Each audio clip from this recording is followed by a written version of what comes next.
Assalamualaikum. Piye kabare cah? Penak jamanmu ora? Aku ucapkan selamat datang bagi kalian yang baru bergabung dengan channelku cerita horor misteri.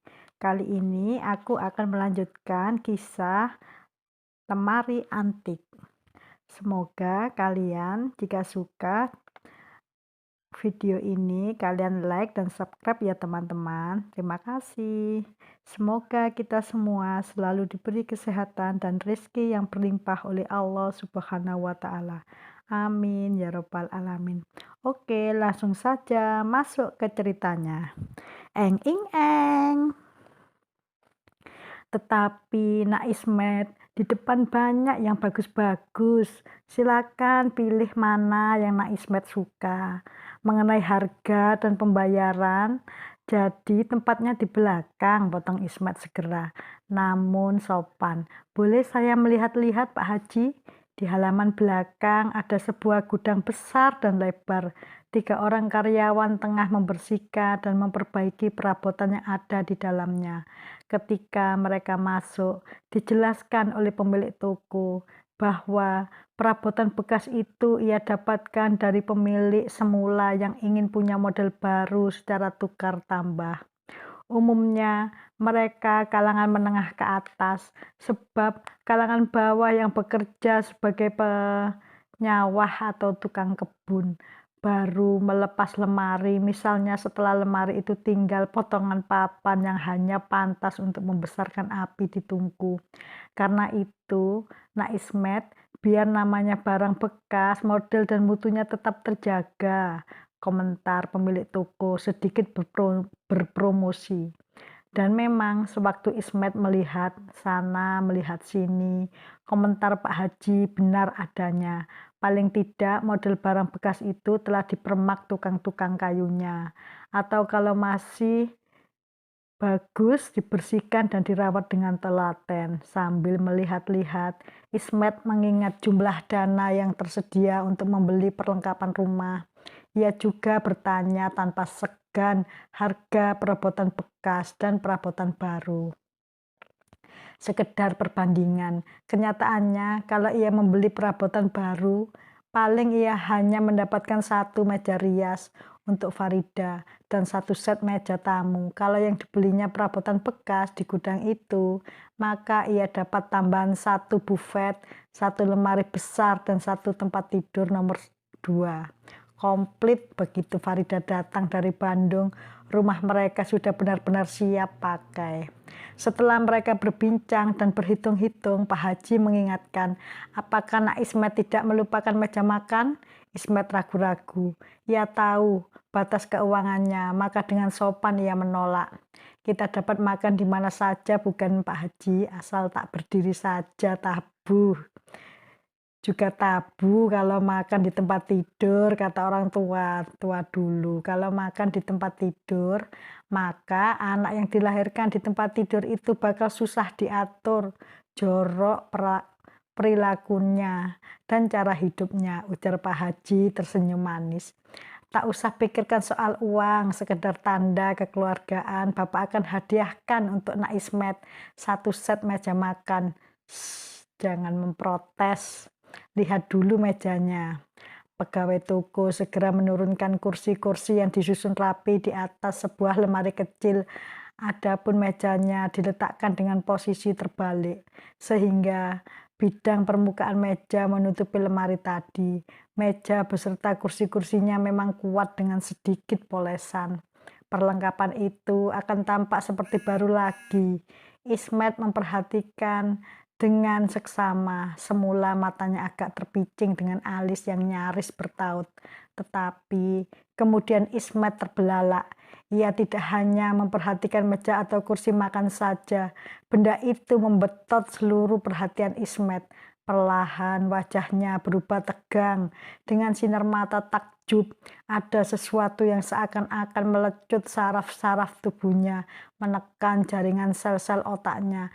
Ia tegak kaku bagaikan terkena mantra yang membuatnya membantu ketika menyimak apa yang jadi sasaran perhatian tamunya. Pemilik toko memperlihatkan wajah tak senang. Harlas yang juga ikut memperhatikan heran melihat sikap aneh sahabatnya yang mendadak terpaku, memandang lemari di hadapan mereka. Ia sendiri sempat terpesona melihat daun pintu lemari mungil itu. Ukiran pada daun pintu itu menggambarkan seorang perempuan muda rupawan, duduk santai di rerumputan, lekuk tubuh yang sempurna, dibiarkan terbuka tanpa sehelai benang pun menutupinya. Berlatar belakang sebuah gubuk kecil di lereng gunung. Suasana tampak begitu damai dan tenang. Sebelah tangannya naik membentuk siku-siku dengan jemari menyusup di balik kepala, mengeraikan rambutnya yang panjang bergelombang. Tangan lain turun menutupi sebelah payudaranya yang kencang padat, dengan telapak membelai kepala seekor anak kambing jantan yang rebah di pangkuan si perempuan. Ukiran pada daun pintu itu pasti dikerjakan oleh tangan yang tidak saja ahli dalam bidangnya, namun seakan mengandung kekuatan magis. Gambaran perempuan itu begitu hidup, namun kesempurnaan ukirannya tidak dapat menutupi kesan seram, karena senyuman di bibirnya justru menyiratkan seringai kejam, dan sepasang mata di bawah lengkung alis yang indah memancarkan tatapan penuh dengki, mengumandangkan benci dan dendam kesumat. Harlas menelan ludah, lantas menyikut pinggang sahabatnya. Ismet, sikapmu memalukan, bisiknya di telinga Ismet. Tanpa bergerak, Ismet menyahut dengan suaranya bergetar. Kau bilang kau sudah tak sabar ingin melihat seperti siapa Farida itu. Hei, apa yang kau bicarakan? Ini Ismet Effendi, Ida Farida ya, tetapi ia di depan kita sekarang Harlas. Pulang ke Pandeglang, mereka berdua bertengkar benar-benar. Yang mereka pertengkarkan pun sepele saja. Lemari berpintu ukir itu dibeli atau tidak. Begitu mereka tinggalkan toko mebel, Pak Haji Harlas langsung menggerutu. Aku malu karena Pak Haji ketemu Pak Haji. Lain kali Ismet diam saja. Pikirannya menerawang tak menentu. Jiwanya gelisah. Ia tak habis pikir mengapa ia sangat dipengaruhi oleh ukiran perempuan itu. Terjadi pertentangan di batin Ismet. Diam-diam ia takut dan merasa seram melihat sorot mata dan senyum si perempuan. Tetapi sebaliknya, ia mendadak sangat ingin memiliki lemari itu. Ia yakin lemari itu akan menjadi sebuah kejutan besar untuk istrinya Farida. Farida yang manja, yang penuh kasih sayang, tetapi juga suka memperolok-oloknya. Sang suami yang selalu lupa memberi hadiah ulang tahun untuk sang istri. Kalaupun ingat, hadiah ulang tahun si suami seringkali salah. Aku senang sepatu ini, kata Farida suatu hari. Sayang tumitnya ketinggian. Lain kali kalau beli gelang berlian segala, padahal tadinya aku cuma ingin dihadiahi ciuman. Ah Farida, merasa didiamkan, Harlas tambah sengit. Kau dengar? Pak Haji pikir aku sama bejatnya dengan kau. Bejat? Baru Ismet tergugah. Ya, berjiwa bejat, berpikiran kotor, berkelakuan menjijikkan. Loh kok aneh? Kau memaksa mengambil lemari itu, lantas aku malu. Kok malu? Karena aku tak mampu menasehati kau agar lemari itu kau lupakan saja. Terus terang aku juga takut. Takut? Ismet, apa kau lupa cerita-cerita yang diungkapkan Pak Haji mengenai asal-usul lemari terkutuk itu? Terkutuk, Harlas? Ya, terkutuk. Apanya yang terkutuk? Perempuan itu, senyumannya, matanya, kebugilannya. Perempuan itu mengemong kambing pula. Tahukah kau, sebagian orang berpendapat bahwa kambing adalah perlambang setan jahanam. Yang aku tahu dalam kitab-kitab suci setan itu berwujud ular yang menggoda Hawa agar memujuk Adam memakan buah larangan. Tugas Ismet seenaknya. Tetapi kitab-kitab suci juga banyak menceritakan tentang kehidupan orang-orang murtad di zaman Rasul, tentang para penyembah patung, pemuja berhala. Kebanyakan patung itu dibuat oleh para pengingkar Tuhan dalam wujud kambing. Oke, tentang kambing dan si perempuan, ia juga setan. Perempuan setan. Ismet berubah tegang, bertanya dengan nada suara dingin, "Siapa bilang dia perempuan setan? Pak Haji?" "Aku tak dengar Pak Haji mengatakan dia itu setan, Harlas." "Dia mengatakannya. Dia bilang mata perempuan itu dari tubuh setan. Dia tak pantas dimiliki manusia, manusia bermoral." "Aku sudah memilikinya, Harlas," suara Ismet bertambah tajam. Tetapi Harlas tak menangkap perbedaan suara sahabatnya. Ia terus bernafsu dengan kata-katanya. "Kau masih dapat membuangnya." "Dibuang?" "Dibuang?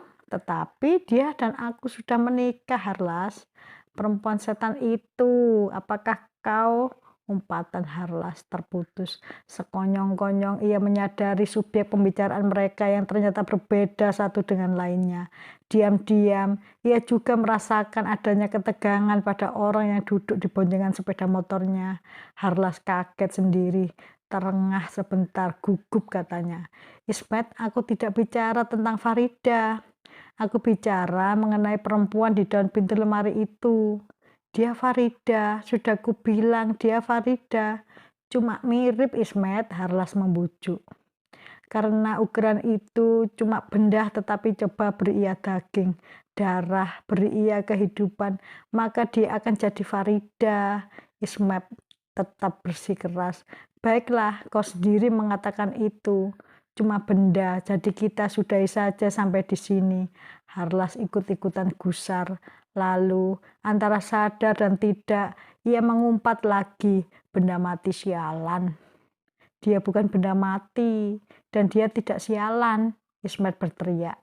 Harlas sampai hilang kendali sesaat Vespanya melenceng ke tepi jalan, membentur pilar trotoar. Miring dan lari ke tengah jalan.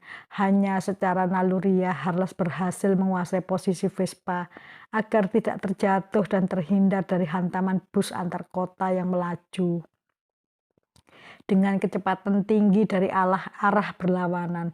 Supir bus yang sempat terperanjat meneriaki Harlas dengan umpatan "babi buduk" yang membuat Harlas sangat marah, tetapi mengejar bus itu dan mengajak supirnya berkelahi di depan umum akan jadi bahan tertawaan orang sekota. Alih-alih Harlas hanya bisa marah pada diri sendiri. "Kalau begitu, aku bisa gila." "Kau maksudku yang membuatku gila," tugas Ismet. "Ya," balas Harlas tak kalah sengit. "Baiklah, turunkan aku." "Kita berpisah di sini," rungut Ismet. "Aneh memang." Harlas langsung menepikan Vespa. Begitu Ismet meloncat turun, Harlas kemudian berlalu tanpa menoleh-noleh lagi ke belakang. Ia kebut Vespanya seperti takut kalau tak segera tiba di rumah. Ia benar-benar keburu sakit jiwa. Ismet merasa sangat terhina. Sepanjang jalan ia tidak berhenti merutuki Harlas dan menumpahkan kekesalannya. Baru setelah mendapatkan kamar kosong di hotel, pelan-pelan ia merasa menyesal. Harlas seorang sahabat sejati, bukan saja karena mereka dulu pernah satu kelas di sekolah, satu tempat tidur di rumah kos, tetapi juga karena Harlas pernah berkelahi untuknya. Itu terjadi ketika Ismet sedang terbaring sakit dan pemilik rumah masih tega menagih sewa kos yang telah beberapa bulan ditunggak Ismet. Ketika ayahnya di kampung meninggal dunia, keluarga mereka benar-benar kehilangan tempat bergantung. Ia meremas telegram yang mengantarkan kabar duka dan menyuruhnya segera pulang. Ismet bersujud memohon ampunan Tuhan karena tak hadir dalam upacara penguburan ayahnya. Bukan tak mau, Tetapi kalau ia pulang, ia mungkin tidak akan bisa kembali sekolah. Cita-citanya akan musnah. Sejak itu pula, ia tidak pernah lagi menerima kiriman uang. Lalu, sambil sekolah, ia jungkir balik mencari pekerjaan. Jadi calo karcis, pengemudi becak, bahkan kuli pengangkut sampah. Hasilnya sekedar cukup untuk bertahan hidup bila perlu makan cuma sekali sehari di warung emperan. Yang penting ia tetap bisa meneruskan sekolah. Tetapi ia bukan manusia super. Kondisinya dengan cepat merosot. Ia jatuh sakit. Jangankan untuk membayar uang kos, untuk membeli pil sakit kepala pun ia sudah tak bisa berpikir. Ia hanya dapat bertahan hidup berkat bantuan sahabat-sahabatnya saja, terutama Harlas. Setelah terjadi pemukulan terhadap pemilik rumah, ributlah orang sekampung. Untuk dapat didamaikan itu pun setelah tunggakan sewa kos Ismet dilunasi Harlas dari hasil patungan dengan beberapa orang kawan. Tetapi Harlas harus angkat kaki dari rumah itu. Ia mengajak Ismet ikut kos dengannya di rumah yang lebih kecil dan lebih murah. Hanya saja harus tabah untuk berjalan kaki sejam lebih saat pulang dan pergi ke sekolah.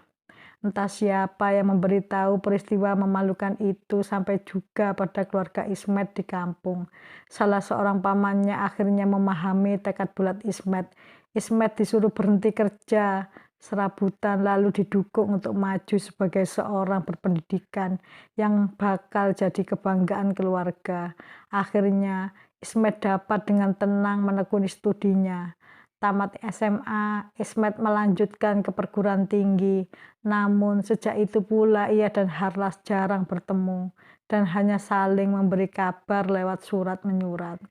Rupanya Harlas mengambil program diploma di IKIP. Lulus diploma, ia langsung diangkat sebagai guru dan dikirim ke daerah terpencil sebagai batu loncatan untuk jabatan yang lebih tinggi. Beberapa kali ia menjalani tugas belajar, sampai akhirnya ia ditempatkan di kota kelahirannya sendiri, Pandeglang.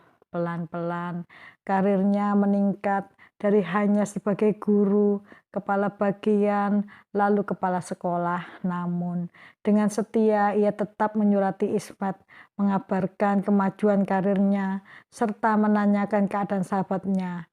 Ismet mulanya rajin membalas surat-surat Harlas. Tetapi kesibukannya menghadapi kuliah terutama menjelang ujian sarjana sangat menyita waktunya.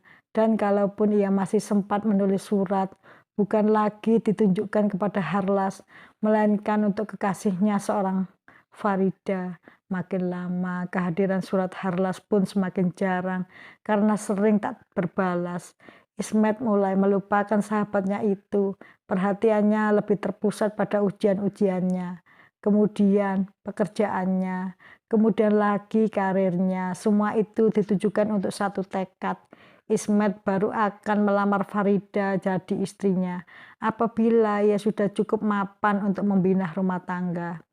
Harlas sudah tak pernah dipikirkannya lagi, sampai akhirnya takdir menghendaki Harlas kembali muncul dalam kehidupannya. Beberapa bulan yang lalu, Ismet mendapat rekomendasi dari kantor pusat untuk kenaikan jabatan dari wakil kepala seksi menjadi kepala seksi. Namun, kendalanya orang yang tersedia dan mampu menjabat kedudukan empuk itu sudah bertebaran di Bandung. Jadi Ismet harus rela ditempatkan di kota yang lebih kecil. Kalau Pak Ismet berprestasi, kelak juga bisa loncat ke Bandung lagi katanya. Pimpinannya, Bapak lupakan dulu pikiran hanya setahun 2 tahun di Pandeglang sana. Pikirkan saja bagaimana dapat bekerja baik dan lebih baik lagi. Meski itu butuh waktu yang tidak sedikit. Nyatanya, untuk benar-benar menduduki jabatan itu, Ismet harus menunggu hampir 1 tahun. Tetapi birokrasi itu tidak mengecilkan hatinya. Karena begitu mendengar Ismet akan ditempatkan jauh dari Bandung, Farida langsung menuntut, kita kawin sekarang atau silakan cari gadis lain. Setelah dilantik, Ismet lebih dulu berangkat sendirian ke Pandeglang. Ia harus mengenal situasi dan kondisi pekerjaannya, jadi tak ingin diganggu urusan tetek bengek. Baru setelah cukup beradaptasi, Farida boleh menyusul. Tentu saja Farida uring-uringan. Mana bisa, suara Farida melengking. Kau akan segera lupa padaku. Kudengar gadis-gadis di sana pintar menggait lelaki. Biar sudah punya istri, kalau perlu mereka pakai dukun. Kau percaya omongan brengsek itu? Percaya sih tidak, jadi beres kalau begitu, Ismet tertawa. Beres apanya? Siapa tahu omongan itu jadi kenyataan.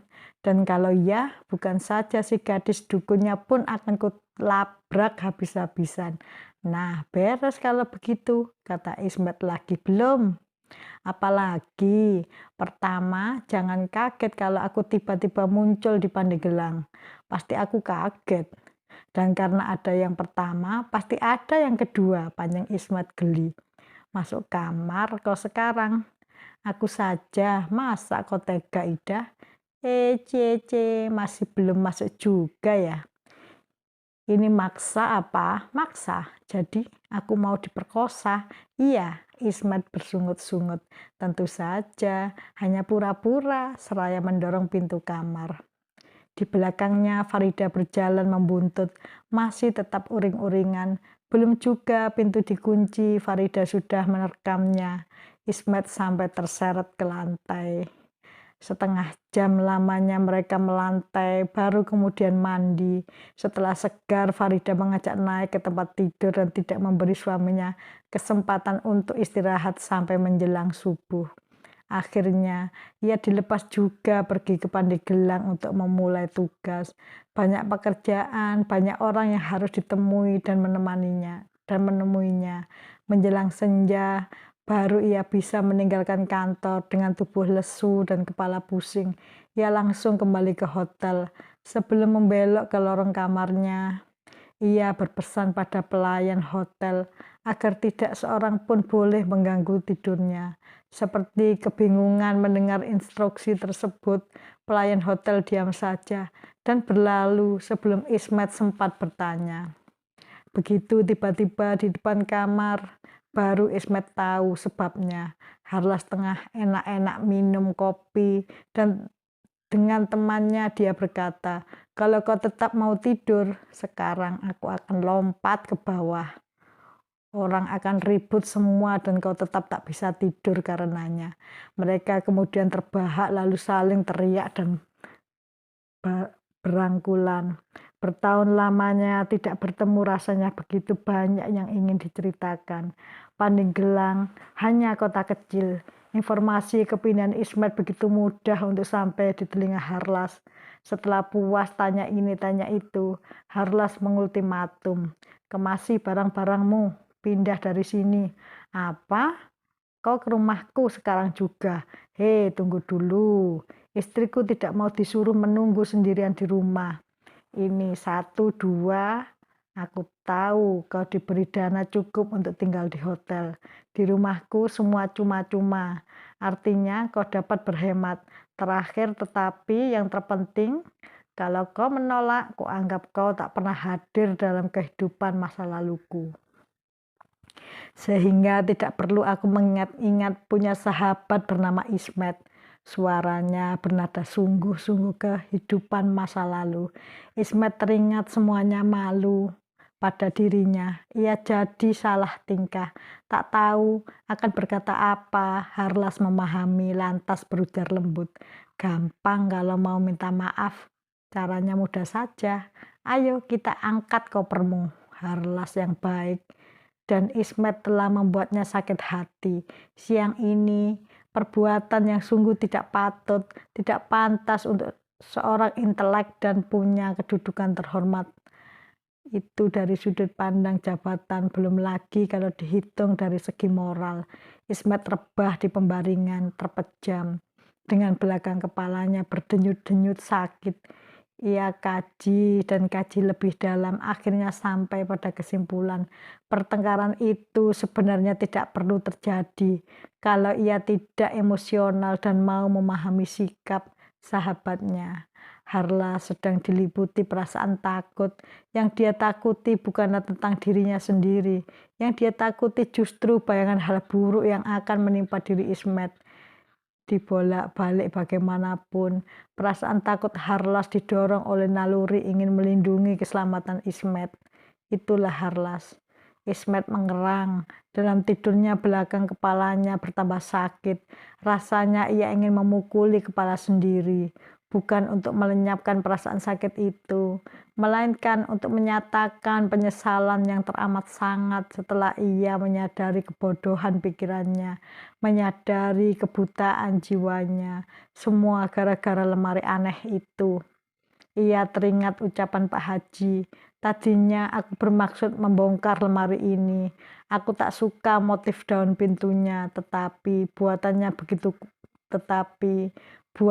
begitu kuat, seakan mengandung besi. Tak satu pun alat pertukangan kami yang mampu mengorek satu sorpian saja dari ukiran memalukan itu. Begitulah lemari itu tersimpan di pojok sini. Pikiran untuk mencari seseorang yang betul-betul untuk menukangisnya entah mengapa terlupa begitu saja. Barang-barang datang dan pergi silih berganti. Dan lemari ini lantas terlupakan, ujar Pak Haji, sambil mengawasi benda dimaksud dengan pandangan tak senang. Sudahlah nak, cari yang lain saja, jangan yang ini. Setelah melihatnya kembali, kini terniat olehku untuk membakarnya saja. Jangan, potong Ismet, tersedak. Berapapun harganya akan kubeli. Tetap akan mengambilnya, nak, tanya Pak Haji secara mengerling ke arah Harlas. Kukira ini bukan hadiah yang pantas untuk istrimu. Biarlah Ida kelak yang menentukan, jawab Ismet mantap. Nanti dulu nak, ujar Pak Haji melembut. Kau tak kenal siapa orang terakhir yang memiliki lemari ini. Aku kenal, ia orang berpengaruh di kota ini. Usianya belum 50 tahunan. Tetapi ketika ia minta aku mengambil lemari itu tanpa minta penggantian, aku sungguh terkejut. Ia tampak bertambah tua 20 tahun, berubah kurus, pucat, kehilangan gairah hidup, dan selalu dibayangi ketakutan.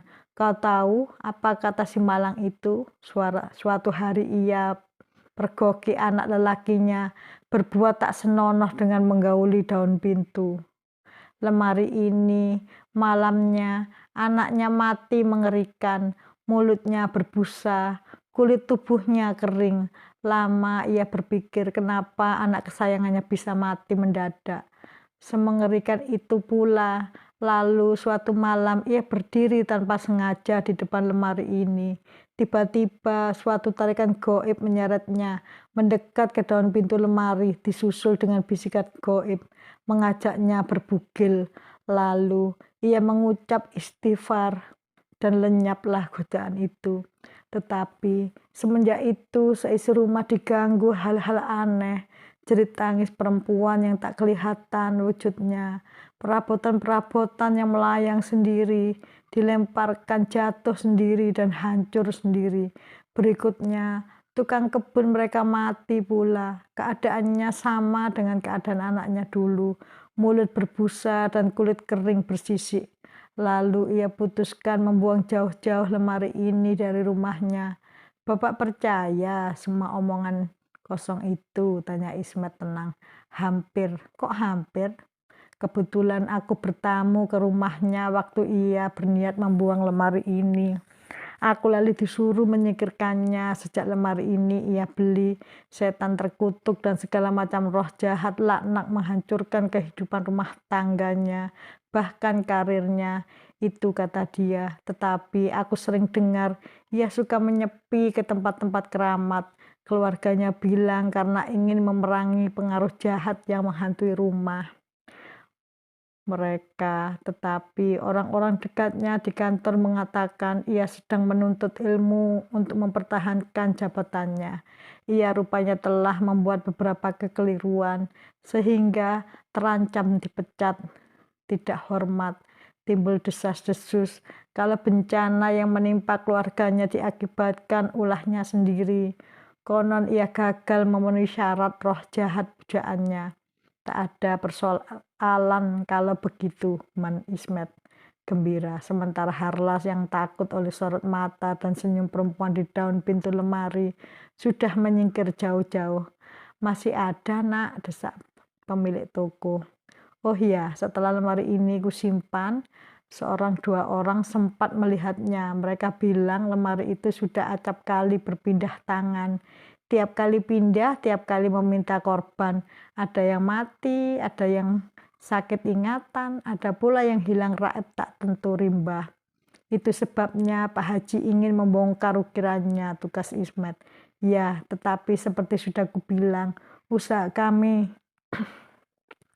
ternyata gagal, dan kemudian aku dengan cepat telah melupakan bahwa aku menyimpan benda ini di gudangku sendiri.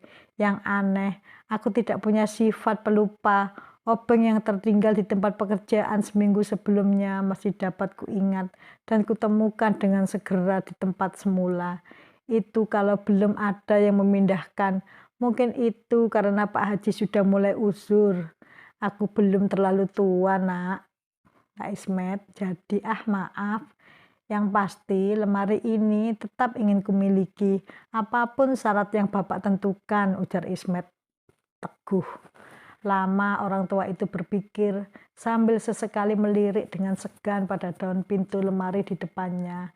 Setelah menghela nafas, akhirnya Pak Haji berkata dengan enggan, baiklah, syaratku cuma satu saja. Begitu istrimu mengatakan tidak, segeralah bakar lemari ini. Dibakar? Mengapa harus dibakar? Tak tahulah, aku cuma sekedar teringat tentang dongeng dari masa silam, dongeng tentang perempuan sihir.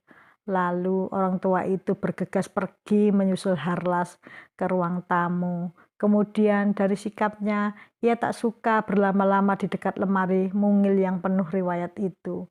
Waktu Ismet kemudian menyusul pula, ia dapati kedua orang itu berbisik-bisik dengan serius. Pembicaraan mereka diputuskan begitu Ismet muncul. Oke teman-teman, sampai di sini dulu ya ceritanya. Terima kasih telah menyimak ceritaku kali ini. Ambil hikmahnya dan buang buruknya. Tidak ada yang sempurna di dunia ini, karena kesempurnaan hanyalah milik Allah Subhanahu wa Ta'ala. Supaya tidak ketinggalan kelanjutan dari kisahku ini, jangan lupa ya teman-teman, like dan subscribe serta share. Dan kalian boleh komen apa yang kurang dari ceritaku ini. Terima kasih. Wassalamualaikum warahmatullahi wabarakatuh.